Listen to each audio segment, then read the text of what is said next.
Hey, what's up? So today we are gonna talk about how to get winner's mental game advantage, and because I've been following recently a lot of the surfing stuff, and today I want to give you a couple insights and techniques that you can use to overcome nervousness.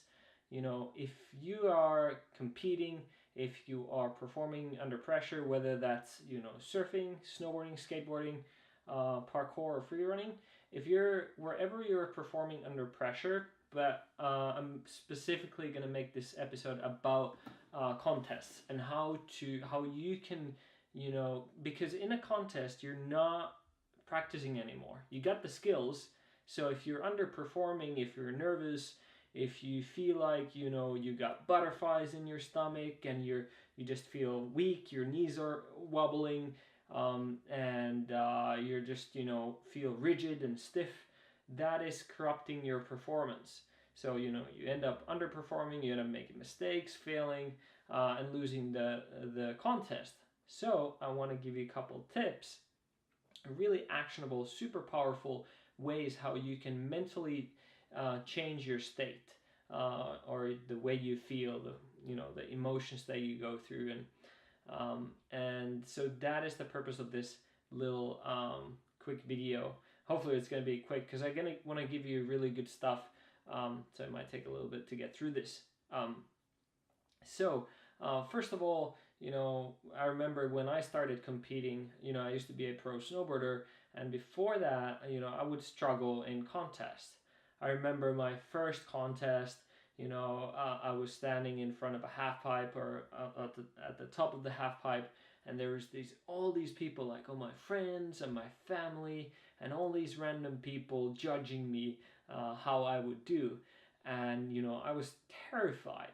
My heart was bouncing. I felt the cold sweat pouring down my face. My knees were like jelly, and my body was really stiff.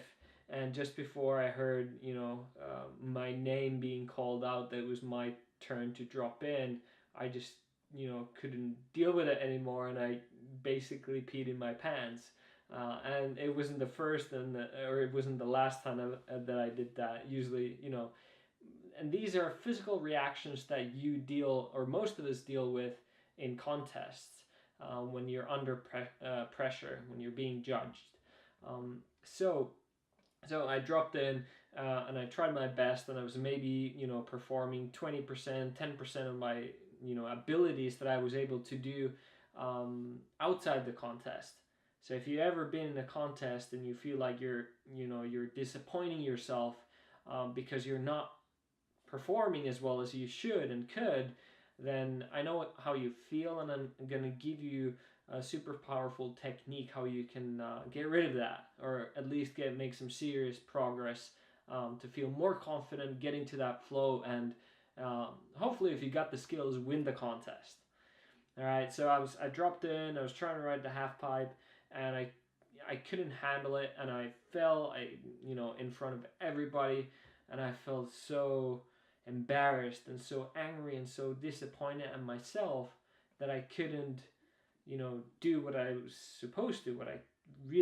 What I knew I could. I wanted to show everyone that, what I could really do.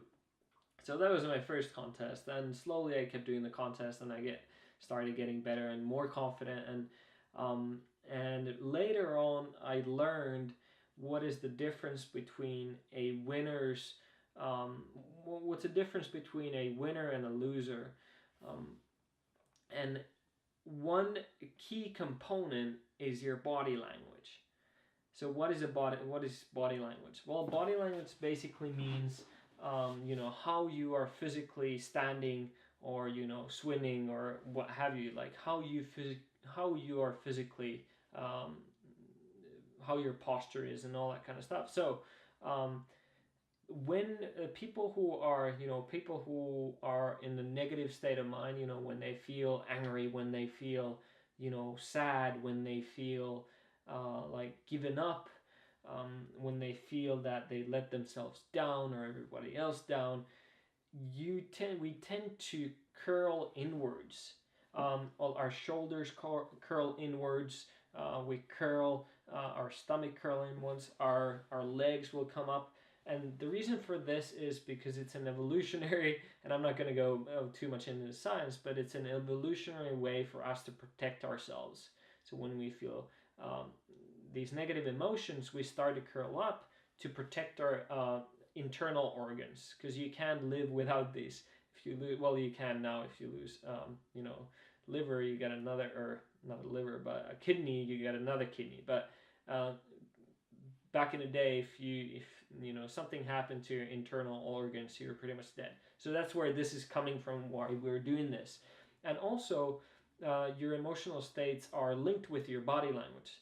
So how you feel is linked with how you physically perceive or show yourselves.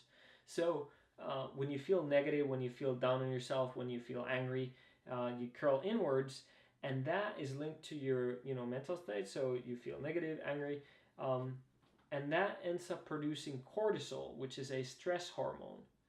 So fear, anxiety, nervousness, all of these feelings, they start to produce cortisol, which will, basically, it will slow down your reaction time.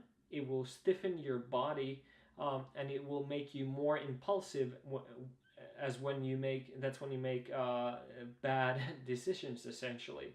And it's scientifically called a flight or freeze response. So that's what's happening when you're doing this state. And there's a reason why I'm talking and showing you about this is the opposite is when, if you look at winners, they're confident. Their chest is going forward and up, and their chin is up, and their shoulder blades are back, and their whole body posture is really open. It's not, I'm not afraid, I'm not going to get hurt, I'm here, I'm confident, I'm, present. And that is winner's physiology. So it's very different from loser's physiology, which is like, oh, I just lost, you're staring down, you're just like, angry. Your facial expressions are linked to emotions as well. So there's a link between our physiology and the emotions. And you can control your emotions a lot easier when you change your physiology. So if you feel unconfident, if you're second guessing, if you're making mistakes, that's an easy way to get into the downward spiral, where you just start to, make mistakes, and they lead to more mistakes, and you start to feel like, nothing's working, and then the whole game is over, you lost. But if you make a mistake, if you don't feel confident, change your body posture from being curled inwards into being open. There's a great YouTube talk by what's her name, Amy Cuddy, I think that's her name, I think she's from Stanford University, and she has a great talk about body language and how when you're open, you're essentially activating your the positive chemicals in your brain called neurotransmitters like endorphins and other chemicals which are related to the flow state of mind. So if you want to get into the flow, if you want to win more contests, if you want to feel confident, and not feel scared about what will other people think of you if you lose or make mistakes, change your body posture. So there's a couple points, and I'll show you from the side perspective, because that's easier. So when you're feeling down, your shoulder blades are hunched up or hunched forward, your head is dropped down, your gaze is usually dropped down, and your spine is curled inwards. So do the opposite, reverse it. Put your shoulder blades back, put your chest forward, make sure your spine is erect. So it's, you're pulling your shoulder blades back, you have your chin a little bit up, and you're looking up. Also, that helps. People who are sad or in a negative emotions or state of mind, they're looking down. So look up. Because when you're looking up, you're looking to the sky, there's more light coming in, and positive is related with light, and dark is related with negative emotions as well. So there's a couple different linkage there. So whenever you can do this before the contest. Amy Cuddy talks about in her presentation how when you stay 2 minutes in this what she calls power poses, you will you'll gain more confidence. You instantly change your state of mind, and I talk about this more in my book Pro Mental Game. But essentially, when you're in a contest, if you're surfing, when you're in the lineup, or if you're doing free running contest or jams, or if you're snowboarding, just before your run or before your turn, spend a couple minutes in a really open pose. Open your hands, arms, chin up, chest up. You can sit, you can stand. Just make sure you're really open. Open your legs. If you're a woman, maybe not do it so obviously, but just make sure your chest is out, your arms are on your sides, and not in this kind of position. So a couple minutes do this. If you're in a contest, just stay in that power pose however you can before your turn, and then that will effectively make a difference in your state of mind. And it all comes down to your mind. You win a contest in your mind. You don't win it. You can improve your performance during a contest. So you can only do that in your mind. So then it comes down to skills.